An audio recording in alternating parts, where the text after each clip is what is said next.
The Pike and the Spontoon. Two different... Isn't it called the Lance? No, it is not called the Lance. That only happens when it is used by the 3 cavalry regiments. But anyways, the Pike and the Spontoon. They're two different weapons that share a common attribute. Big stick. So join me, as I see which is a better weapon to use. Consider this a 2-in-1 video. Part of it will be about the Pike on its own, and the other part about the Spontoon. Then at the end, we'll compare the two together. So, let's first talk about the Pike. Alright, as always, let's start off with the stats of this thing. Fun fact, this is actually the second draft of this part of the script, as I tried mixing it up by integrating this section with the typical how to use parts. Sounds like a good idea, right? Well, it was executed pretty badly, so I couldn't find a good way to mix some of the stats in with the how to use parts, leaving half the stats to just go unmentioned. I also went on a short, off-topic rant responding to some of the comments I got on the Curiouser Zombie YouTube short I made a while back. But anyways, let's talk about the stats. The Pike is a primary for the infantry, meaning that you can't have any gun primaries on you. Sad. However, it does 50 base damage boosted to 100 with the bugle. It also has a 2.3 times headshot multiplier, meaning you can get some pretty serious damage with this thing. After the 0.18 second swing startup, each downswing takes 0.45 seconds, 0.36 seconds when boosted with a drum, and then a cooldown of 0.15 seconds. So in total, each swing takes a little under a minute.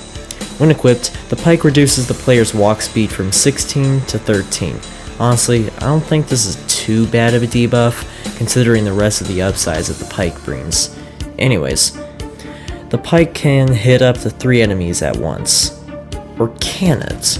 There's this neat little feature with the Pike where you can regain hits upon killing zombies by thrusting the Pike. By the way, the footage I'm going to show next, I wasn't really able to pull off this neat little feature or the scenario that it would be useful in, because it's a pretty situational scenario and it just wouldn't really happen naturally too much. But it is a neat little feature, so just as a heads up, this footage doesn't really prove the point too well. What does that mean exactly? I was a bit confused on this whole thing too, but I'll use a little example. Let's say you're fighting 5 zombies, and they're all at max health. You hit them, and it only actually hits and damages 3 of them. Now let's say one of them is at little to no health. Upon hitting the group, it kills said zombie who's at low health, and because it went through the zombie, it hits another zombie. Now if 2 zombies are close to death, then swinging at the group will be able to kill those 2 zombies and hit 2 more zombies, meaning you end up damaging all 5 zombies. Oh, cool. So can you just do this and hypothetically be able to hit an infinite number of zombies? Well, you won't believe this, but with that method, you actually can not. You cannot. 5 is the limit using this method. Now, what else? Oh right, you can charge and participate in holdfast with the Pike. Pretty cool, except for the fact that it doesn't possess the same damage increase that the bayonet gains during a charge. Also sad. Finally, the Pike costs 700 francs. It used to cost 1,000, and it was the most expensive item in the game. Now 1,000 isn't much thanks to the increase in money earned by players. Wow, that was a sort of long section. I usually don't spend this long on the stats. Alright, let's finally talk about how to actually use the Pike. The Pike is a solid choice for any map you play on, especially La Haye Saint. Ooh boy, La Haye Saint. I'll talk more about this one spot I'm sure you're aware of on La Haye, as it was pretty much made for Pike users. I mean, it came out in the same update as the Pike, so it wouldn't surprise me if this spot was made to encourage players to use the Pike. One thing you should do is try and hit headshots. You can deal a lot of damage if you aim for the head. It's the same as hitting headshots with the bayonet. Just aim a little up and to the left of a zombie's head. Additionally, you should keep your distance. You've got a long range, you can even melee bombers without taking too much damage.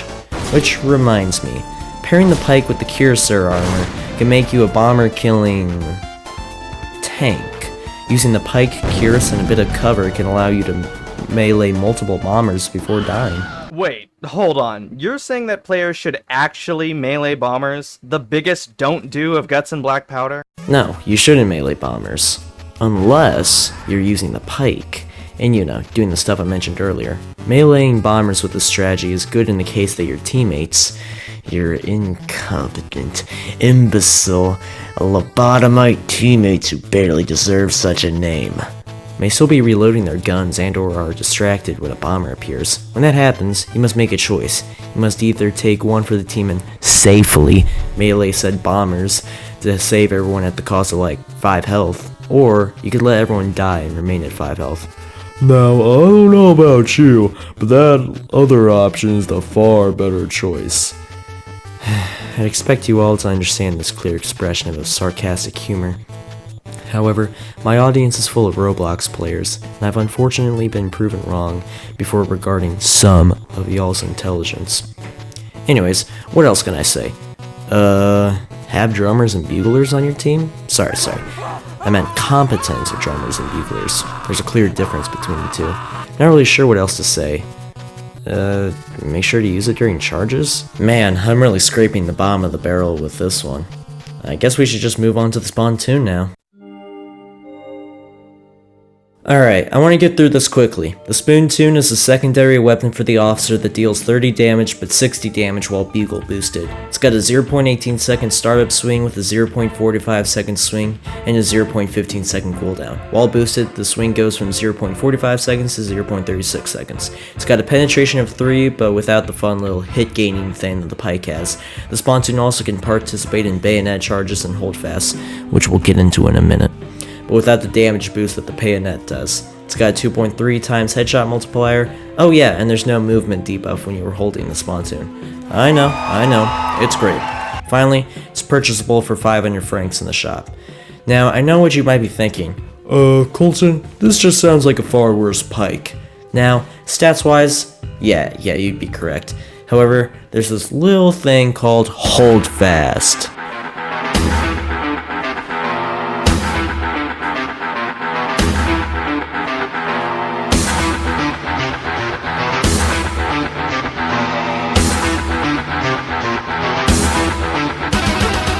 The holdfast is this ability that the Spontoon has, just like how the officer's saber has the bayonet charge. When you use the holdfast, this glowing square appears that makes anybody inside of it, who is also using a bayonet, pike, or Spontoon, suddenly kneel down and form a square to stab the zombies, doing extra damage, 3 times the damage to be more specific, and with increased damage resistance. Alright, let's talk about how to use the Spontoon and holdfast effectively. With the holdfast, you're able to hold down choke points with ease and can rack up a considerable number of kills. The Spontoon and holdfast are also very good on that spot in the Hay Saints. You can also use the holdfast to hold down this spot very well. It's amazing. Additionally, if you're able to time it well with your fellow Spontoon using officers, then you can Spontoon chain and just keep on holding fast. If you don't have sappers, then you can somewhat make up for that by using holdfast. Not really, but I guess I can buy enough time till someone respawns as a sapper. There's also a side swing with the Spontoon. I personally never use it, but I know some people could use its better crowd control rather than the more focused shots that the Spontoon has with its under and overhand swings. I mean, what else is there to talk about? Other than the holdfast, the Spontoon's uses are pretty similar to the uses of the Pike. You can kill bombers and survive, especially with the Cures equipped, since it's actually available for both line infantry and officer. Actually, you could probably be an even better bomber killing tank due to the fact that the Spontoon only takes up your secondary, not your primary.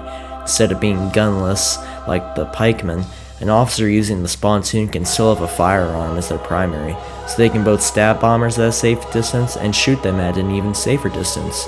But yeah, other than that, there's not much else to talk about regarding the Spontoon. So, let's move on. Alrighty then, who's ready for the clash of the century? We have the Pike, Lance, versus the Spontoon. It was a very, very close battle, but in the end, we decided it was the Spontoon. Yeah, Spontoon definitely wins the battle for me. When comparing just the stats, then it's obviously the Pike that wins. However, the holdfast changes things up quite a bit. Now, I will say, it was kind of hard to compare the two, even with my Spontoon bias. Wait, what? Since the two are used by two different classes that fill two different roles. However, I personally think that the Spontoon fulfills its role for the officer class better than the Pike fulfills its role for the line infantry class. Not saying that the Pike is bad, no, not at all. I can see why people use it, and it does its role quite well. However, me personally, the unique holdfast that's also insanely useful for pretty much every map, and the fact that I can still use my gun primary makes me side with the Spontoon. But what do you think? Make sure you comment your thoughts down below! But in all seriousness, subscribing and liking this video will really help out the channel. I'm trying to reach 5,000 subscribers before the end of the year. Also, consider joining my Discord to be able to chat and submit fan art that'll show up at the end of the video, which is something I'm going to be doing now. You can also join my channel membership. I know there's nothing there at the moment other than having a cool name in the comments, but I'm wanting to make a couple videos for the members only. I just haven't gotten around to doing so because, well, at the time of writing this, there's no channel members at the moment. Oh, and you'll also be able to watch videos the moment I upload them, and not have to wait for the little schedule thingy like everyone else. Oh, and of course, I'll have the channel members' names at the end of the video as well. Anyways, now that that long and shameless plug-in is done, I just want to say thank you all so much for watching. I'll see you all in the next one. Goodbye. Oh yeah, the channel Sippy made a Pike v Spontoon video as well, but that was just a stats comparison, but go watch that one too, I guess.